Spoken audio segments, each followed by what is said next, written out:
भगवान कौन कले कहला एठी आ रहिबा केना कषटा एठी आसी बहुत उत्पाद कलानी कारण जेहेतु कृष्ण अछंती एठी तेणु प्रभु कहला आमे के पळेबा वृंदावन रे रहिबा सेठी हम गाई मानी के भल चरा मिलिबो आमको मध्य सुविधा हो सेठी रहिया पई आ किछ असुविधा नै सब नै कि एठी रहि घर मानकर नहीं कौन सब गोप बालक भगवान कृष्ण केवल गाई प्रिय गाई माने गोटे रजार छुआ गाई प्रति केते कौन चढ़िया रही मन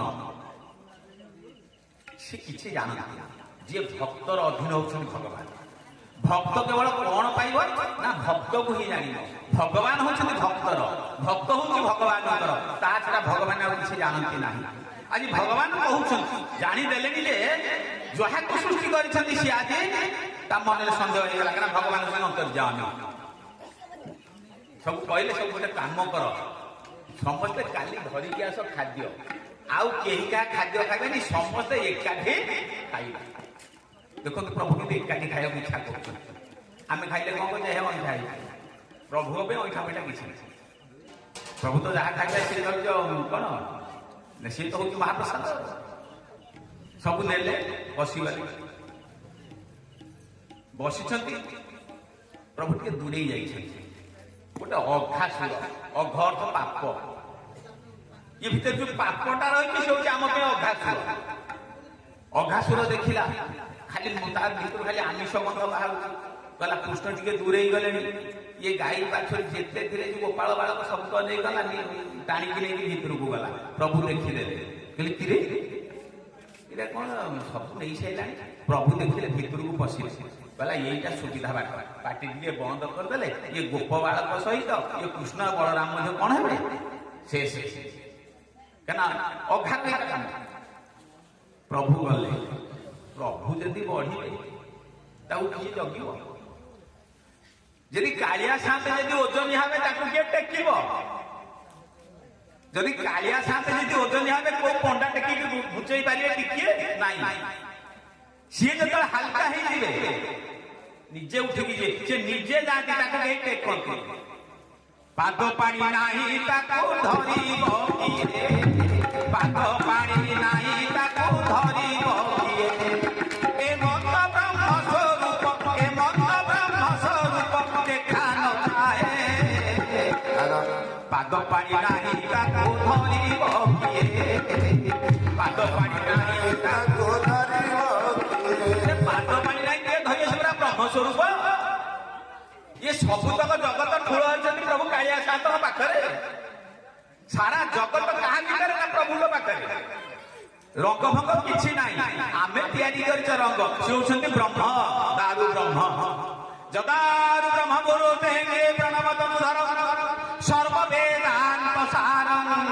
भक्तानां कल्पवृक्षं भवजल तरणि सर्वतद्भौच तत्त्वं योगिनां हंसरूपं हरिहरनमितं श्रीपति वैष्णवानां शैवानां भैरवाख्यं पशुपति परमं सर्वसंगतिं च संगतिं बौद्धानां साक्षात् सवैतवरं जैन सिद्धान्त मूर्तिं तं देवं नौमि नित्यं कलिकलिशहरं नीलशैलाधिनाथं जे समस्त जी जिमिति डाकिला प्रभु सुधी तार शैव डाकुची क्या प्रभु तो शैव अवतार नहीं सी हूँ शक्ति शाक्त माने शक्ति मिली भावती देखिए जगन्नाथ नाक जनाटे अच्छे कौ पुरुष पिलार नाक जना अच्छे किंतु आम कालिया साथे नाक जनाटे लगाउछंती तेणु शाक्त माने शक्ति बोली भाविबे वैष्णव माने भावुछंती ये हूँ आमर श्रीपति बौद्ध माने भावुछंती ये बुद्ध अवतार जैन माने भावुछंती हूँ आमर जीन इत्यादि जी जिमिति भाग्य जिनकर भावना जैसे प्रभु मूर्ति दिन देखी जैसे जहाँ मन जो भावना आसो प्रभु ताकू से भावना देखे आज कृष्ण भगवान से लीला करेंगे खाऊ ये अघासुर तो समस्त नहीं रखी सारे प्रभु बढ़ी ताड़ू फुटे बाहर अघा से कहला प्राप्त हो सब बाहर सारा बाहर कान्हा कौन होता दो दिन अखातु आम अवस्था कौन होता कहलु कहला जहाँ तो हो चल सब खाइबा भोक कला गोटे जगार पत्थर को भल कि सफा करते जी जहाँ नहीं ଯିଏ ଯାହା ନେଇଥିଲେ ସବୁତକ କୁଢେଇଲେ ଏକାଠି। କଣ ହେଲା ସେଠୁ ନା ଖାଇବା ଆରମ୍ଭ କଲେ। ବ୍ରହ୍ମା ଯେ ଦେଖୁଥିଲେ ଶୂନ୍ୟ ଆସି ମିଳିଲେ ବୃନ୍ଦାବନେ ଦେଖିନ ଗୋବିନ୍ଦର ଗତି ବ୍ରହ୍ମା ଯେ ମନେ ଚିନ୍ତୁଛନ୍ତି ଅଳପ ଦିନେ ଭଗବାନ ଗୋକୁଳେ ପଡ଼ି ହୁଏ ଭ୍ରମ। କହିଲେ ଅଳପ ଦିନରେ ଯିଏ ଭଗବାନ ଆସିକି ଗୋକୁଳରେ ରହିକିରି ସବୁ ଭୁଲିଗଲେ, ଇଏ ଆତ୍ମା ବି ଭୁଲିଗଲେ, ଗୋକୁଳ ବାଳକ ଗୌଡ଼ ପିଲାଙ୍କ ସହିତ ଖାଇଲେ ଶେଷକୁ।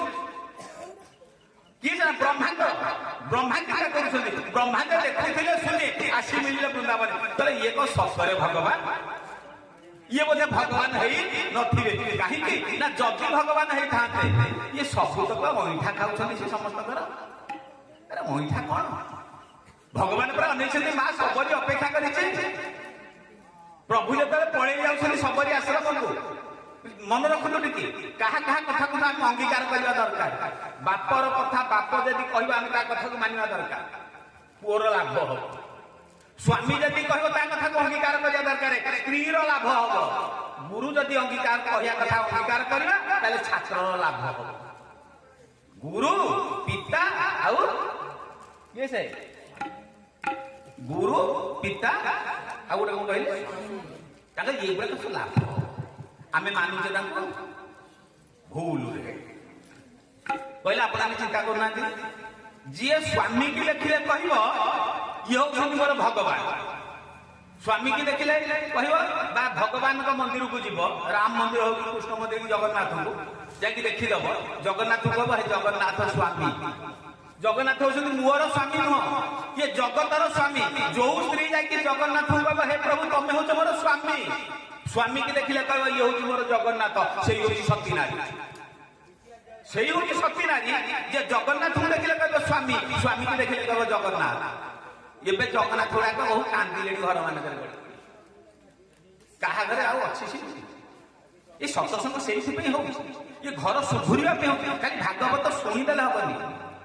ଶୃଣବାନ କଣ ବିପଠନ ବିଚାରଣ କର ଭକ୍ତି ବିଭୂଷଣ ରାହା। ତାକୁ ଶୁଣିବ, ମନ ଭିତରେ ବିଚାର କରିବ, ପଢିବ, ତାହେଲେ ଯାଇକି ହବ। ଖାଲି ଶୁଣିଦେଲେ ହବ। ତେଣୁ ସେଇ ଦରକାର। ତେଣୁ ଏଇ ଭାବ ରହିଲେ ହିଁ ଗୋପୀ ଭାବ। ତେଣୁ ରାଦିନୀ କଣ ନା ଆନନ୍ଦ ଯୋଉଥିରେ ପାଇବ ସେଟା ଦରକାର। ତେଣୁ ସମସ୍ତେ ଖାଉଛନ୍ତି, ଭଗବାନ ଯୋଉଥିରେ ଆନନ୍ଦ ହେବେ ତାହା ଖାଉଛନ୍ତି। ବ୍ରହ୍ମା ଦେଖିଦେଲେ, କହିଲେ ଏଇଟା ଭୁଲ ହେଇଗଲା। କହିଲେ ଗୋପ ଯେତେ ବଛା ବାଳକ ହରି ନେବି, ଏହାର ବିକଳ ଦେଖିବି। ଯେ ବଛା ବାଳକ ଯେତେକ ଅଛି ଯଦି ନେଇଯିବି, ତାହେଲେ ତ ମୁଁ ନେଲା ପରେ ଦେଖିବା ଇଏ ତା ଭଗବାନ ପଣିଆଟା ରଖୁଛି। ଧରା ପଡିଯିବ ଗୋକୁଳରେ ନା। କଣ କଲେ ନା କମଣ୍ଡଳରେ ବଛା ବାଳକ ନେଇକି ପଳେଇଲେ।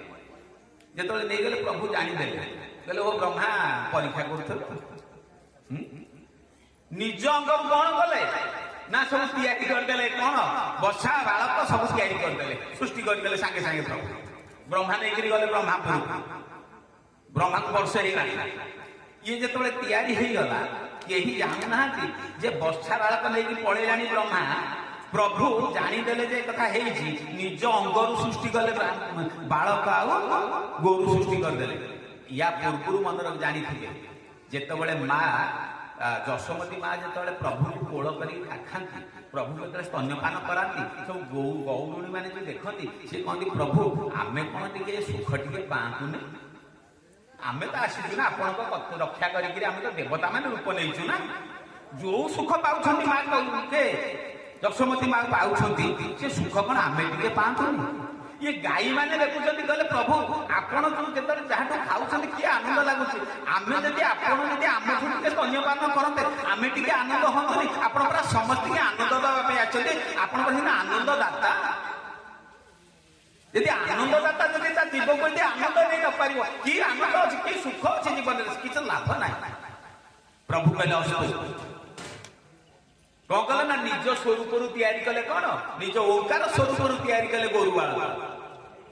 ସନ୍ଧ୍ୟା ହେଲା ଚାଲିଲେ ସବୁ, ଯିଏ ଯାହା ଘରକୁ ଯୋଉ ଗାଈ ପାଖକୁ ଯିବା କଥା ତା ବାଛୁରୀ ଚାଲିଲା, ଯୋଉ ମା ପାଖକୁ ଯିବା କଥା ତା ପିଲା ଚାଲିଲା। କେହି ଜାଣିପାରିଲେନି ଯେ ଆମ ପିଲା ଯାଇକି ବ୍ରହ୍ମାଙ୍କ ପାଖରେ ଅଛନ୍ତି, କାହିଁକିନା ପ୍ରଭୁ ତିଆରି କରିଦେଲେଣି ନିଜ ଅଙ୍ଗରୁ। ଦେଖନ୍ତୁ जो बाछुरीटा जाके मार स्तनरू पान कला माँ आज धन्य हो जाती प्रभु कही ना प्रभु आपड़ जब स्तन्यपान करते आम के आनंद हूँ आज निजे प्रभु बाछुरी रूप से गाईर स्तन्यपान करुँच गाई के आनंद होनी आज पिला माने जाउछन्ति माँ कोଳରେ रहउछन्ति माँ स्तन्यपान करुछन्ति आज माँ माने भी धन्य होउछन्ति प्रभु कहा दुख दियति प्रभु केवल समझी धन्य करे बोल भक्त वत्सल भगवान की एमिति हेगला वर्षे पर्यंत केही जानिलेनि जे कोन हो ब्रह्मा कहला रे एथि तो अछि मु देखिबा कोन एबे करूछि से गौड़ पिला कोन करूछि आसी पहुंची गले देखिले कि सेउडा तो ये से तो मुनि गोपर बालक मैंने अच्छा से बाछुरी अच्छा कृष्ण लीला चली कमंडल टा देखिले कहले कि भितर जी अच्छा से मो कमंडल भितर जी ये चरुंटे सी खेलुंट सी देखीदे ब्रह्मा लज्जा पाइले कहले केड़े भूल करदेली प्रभु पाखे आसी शरण पशिगले ता पूर्व टे बलराम कहते कहले कान्हा मुझे गछ मूले ठिया देखी ये जो बाछुरी आ गोपाल बालक गुड़ाक नुह से कौन चतुर्भुज धारण कर कौन सब माने ये जन्म होती प्रभु सृष्टि होती कहले देखला तो ये कौन देखुची तू कौन करू कहलु कान्हा ये समस्ते तो मतलब चतुर्भुज देखा जाऊँगी हसीदे कंधी कहले बड़ भाई यही अवस्था ब्रह्मा नहीं जाइथिला मु तैयारी कर देछि ना ओहो ताले तोरी रूप समस्त नहीं छथि ना हां ब्रह्मा आसिले लज्जा पाइले गोड़ तले लंबा है पड़ गले कहले त्राहीमान रक्षा करंतु प्रभु एई भूल कर देछि तले भूल करथियो किमिति ना जा तपस्या कर कौन तपस्या करियो ना ब्रजर नारी मानु का तपस्या करी जाक संतुष्ट कले जाके मते प्राप्त हो 60 वर्ष सहस्राणी मम तपतौ तप पूरा नंद गोपवद स्त्रीणा तथापि न फलप्रदये तासन वै पदरे नवः 60,000 वर्ष काल ब्रह्मा तपस्या कले नंद गोप ब्रजर नारी मानकर पाद धूଳି टिके पाया